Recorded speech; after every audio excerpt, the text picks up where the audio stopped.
Les amis, bonjour à tous, très heureux de vous retrouver pour cet avant-match Real Retafe. Beaucoup de choses à vous dire aujourd'hui.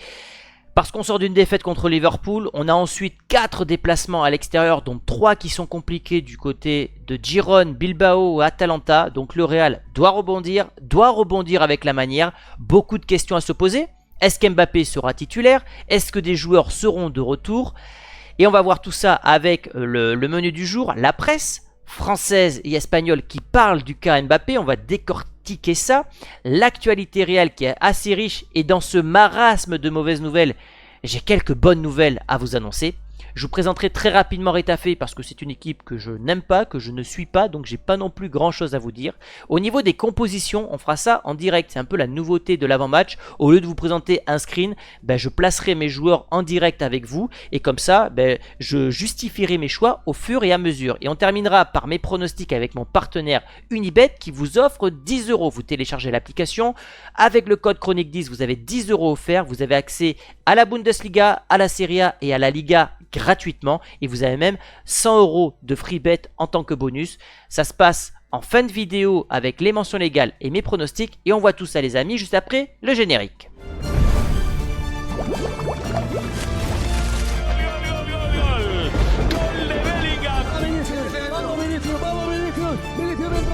Tranquilo.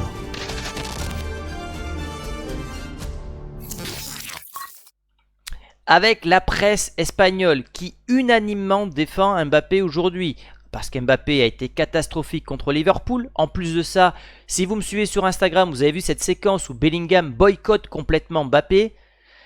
C'est un petit peu normal, Mbappé n'a pas du tout de poids dans ce vestiaire vu le fait qu'il soit un nouveau joueur, vu ses prestations, c'est comme ça depuis jadis si j'ai envie de dire.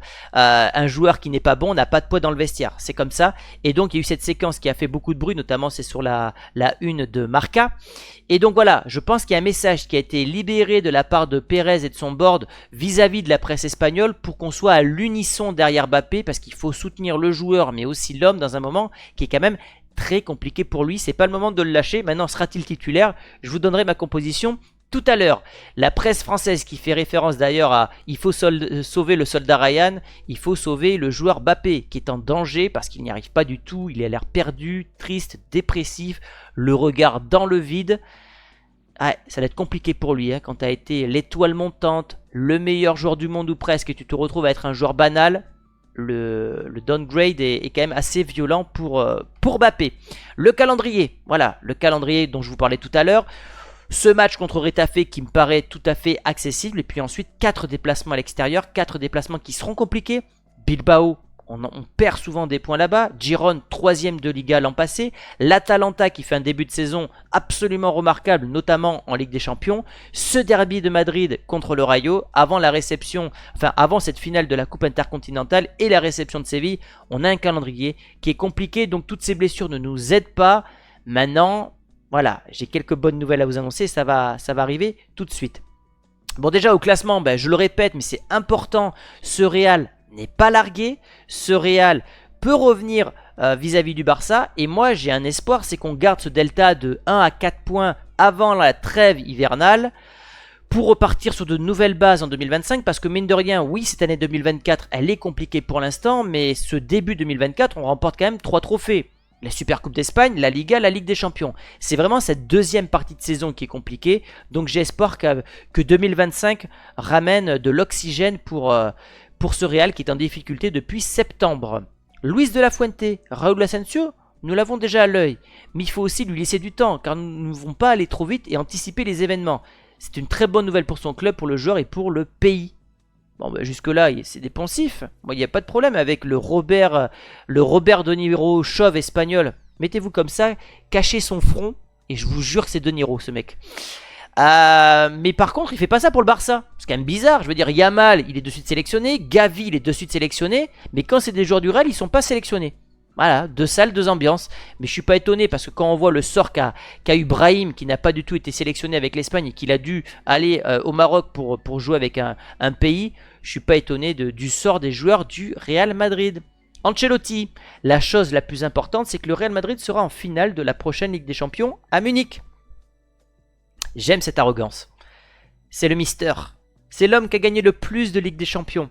Donc, il rassure son effectif, il rassure son board. J'ai vécu des moments compliqués, ça veut dire, mais ne vous inquiétez pas, la Ligue des Champions ne se gagne pas en novembre. La Liga, tu peux la perdre en novembre, mais pour l'instant on est au coude à coude avec le Barça. Mais en Ligue des Champions, on peut revenir. Et ce qui compte, c'est le Money Time. Le Money Time, c'est quoi? Les huitièmes, les quarts, les demi. On sera présent à ce moment-là de la saison. Donc j'aime bien. J'aime bien ce discours avec beaucoup d'assurance, presque d'arrogance. Mais ouais, sur les 3 dernières années, Ancelotti ramène quand même 2 Ligues des Champions. Donc il sait de quoi il parle. J'aime beaucoup.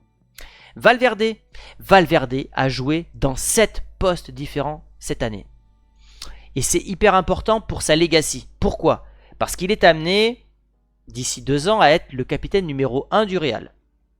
Et quand les jeunes qui vont monter vont commencer à dire « Je veux pas jouer à ce poste-là, je veux pas jouer à ce poste-là », lui dira « Écoute petit, j'en suis là aujourd'hui parce que j'ai joué absolument partout. On m'a demandé de jouer latéral, j'ai joué latéral. On m'a demandé de jouer milieu offensif gauche, j'ai joué milieu offensif gauche. Je me suis sacrifié pour le Real. Je n'ai pas pensé à mon plaisir personnel, j'ai pensé à l'institution avant tout. » Donc, cette histoire que Valverde, bon, il lui manque quoi? Le poste de latéral gauche, le poste de gardien de but et le poste de buteur. Sinon, il a joué partout. Mais dans son histoire personnelle vis-à-vis de Madrid, je vous dis que quand les jeunes vont monter, ça sera lui le patron du vestiaire. Il leur fera clouer le bec.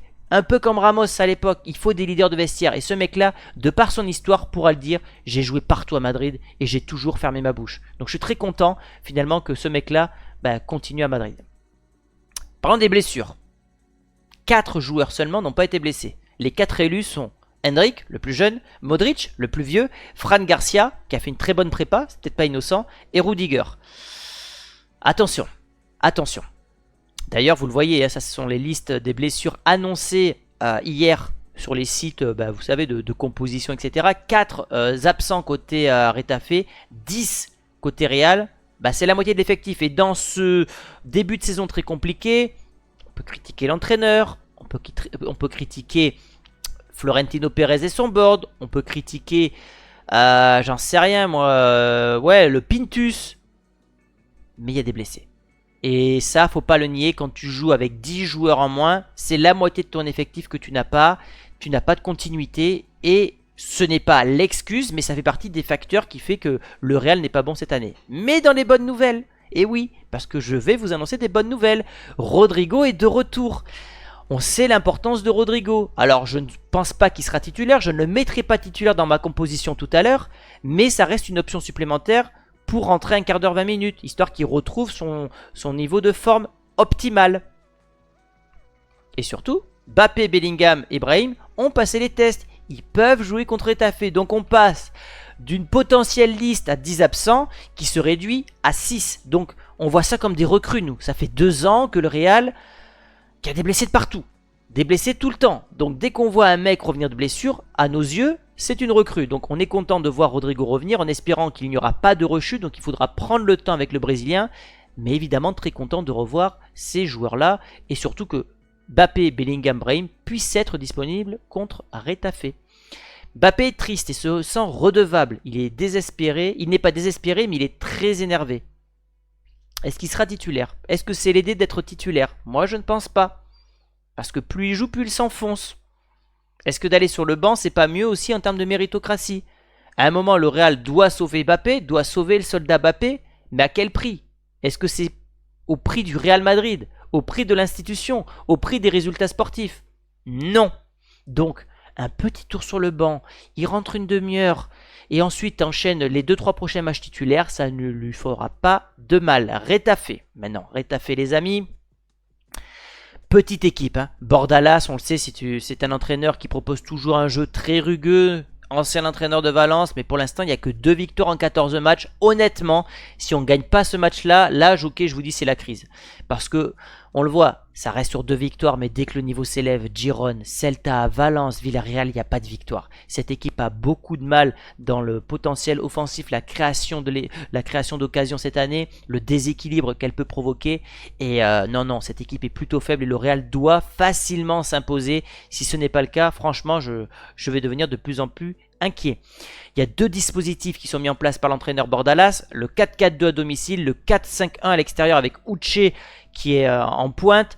volonté de conserver le ballon, de muscler le milieu de terrain, d'avoir un peu plus la possession quand à l'extérieur. Mais voilà, on sait que c'est une équipe qui va mettre beaucoup de physique, de hargne, presque de violence dans les duels. Donc attention à ne pas sombrer aux provocations provoquées par les hommes de Bordalas. Au niveau de la compo, on passe à la compo les amis. Nouveau système, vous me direz si vous aimez ou pas. Gardien. Gardien Courtois. Voilà, je pense qu'on pouvait mettre Lunin, mais bon, Courtois étant titulaire, il a fait quand même un très grand match contre Liverpool. Je pense que le débat est clos. À droite. À droite. Lucas Vazquez. Lucas Vazquez. Est-ce que je suis toujours bon là? Ok, c'est bon. Parce que Valverde, je pense qu'il va jouer milieu de terrain. Si Vazquez est de retour, il peut jouer arrière droit pour faire remonter Valverde. On a besoin de Valverde. D'ailleurs, Valverde, je peux d'ores et déjà le mettre ici. Voilà. Et peut-être que c'est aussi le match pour faire reposer Valverde. En défense, Raúl Asensio. Voilà, il a répondu présent pour son grand test contre Liverpool. Il est magnifiquement accompagné de son mentor Rudiger. J'aime cette entente, j'aime le côté mentor poulain. Et il va apprendre très vite avec un Rudiger. Côté gauche, j'avais mis Fran Garcia. Parce que dans ce genre de match, tu dois acculer ton adversaire. Et je pense que ce mec-là propose plus de solutions offensives que Mendy.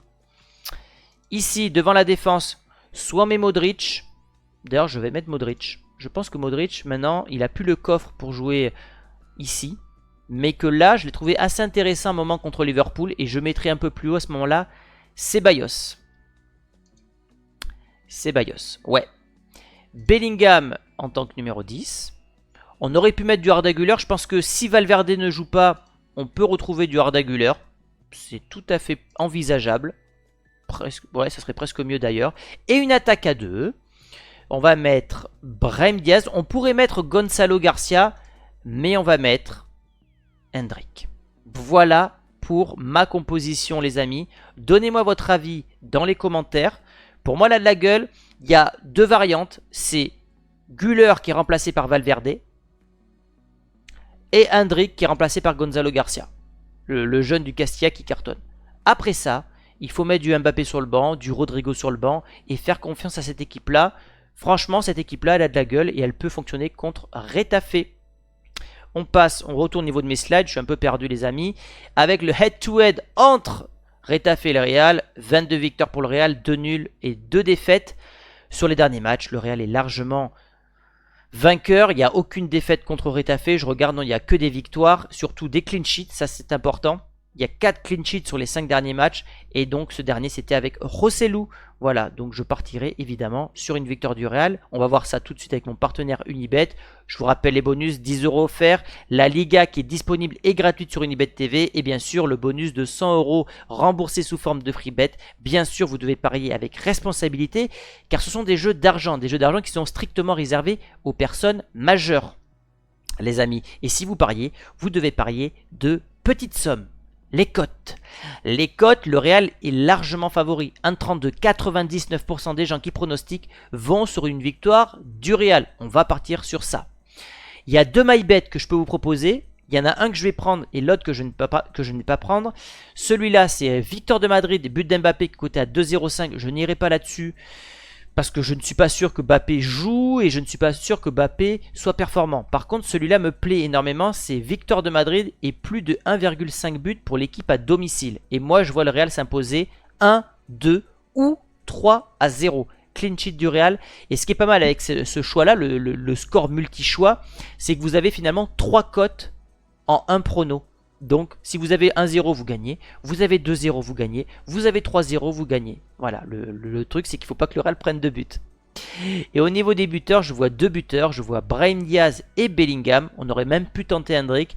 Mbappé, vous pouvez le tenter. S'il n'est pas titulaire, vous serez remboursé. Mais voilà, moi, j'ai pas envie de partir sur Mbappé. D'ici là, vous pouvez me retrouver sur Instagram. Tous les jours un petit vertical. Hier c'était sur Bellingham Mbappé, ça a tapé le million de vues, je suis très content. Et aujourd'hui je vais vous faire un vertical sur le scandale Messi qui est nommé dans le 11 de The Best. Une honte absolue, je vais vous dire pourquoi, j'ai pas mal de screens qui que c'est complètement abusé. Et je vais partager tout ça sur Instagram. Donc rejoignez-moi sur Insta, on est bientôt 60 000, il va falloir que j'actualise le screen.